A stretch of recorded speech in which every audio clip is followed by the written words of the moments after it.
I learned to speak English fluently and confidently simply because I didn't follow the traditional methods of how most people study English. I was learning it. And now this is the exact method that helps my students speak English fluently and break out of their insecurities. I was really afraid of making grammar mistakes. I started thinking in English. The method is completely different. Now I feel more confident. It has been a life-changing experience. Thanks to its groundbreaking method, I've learned a lot of new vocabulary. What is so unique about the way my students are improving their fluency? Here are 3 reasons. We focus on creating memories. Many students don't have the confidence to speak English because they feel like nothing comes out of their mouth, because they haven't created all those memories and then reviewed them over time to automatize them so they could easily access those memories when they have a conversation with someone. The biggest mistake people can make is when they study English as if it was a collection of information, rules, memorizing vocabulary,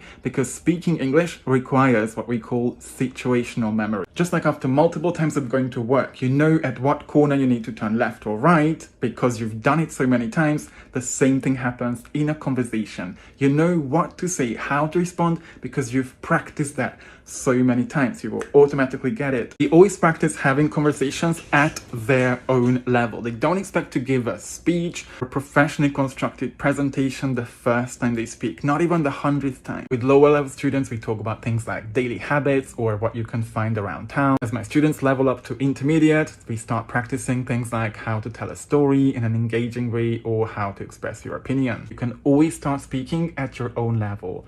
Identify what you need to get better at. You need to get better at giving a presentation, giving a tour around your city, or perhaps you need to be really good at explaining processes. And in order for this to work, my students practice learning English through listening. Instead of wasting our time looking at rules, which we all had our time, 10 years in school studying rules. Nobody has ever become fluent in English because they studied rules.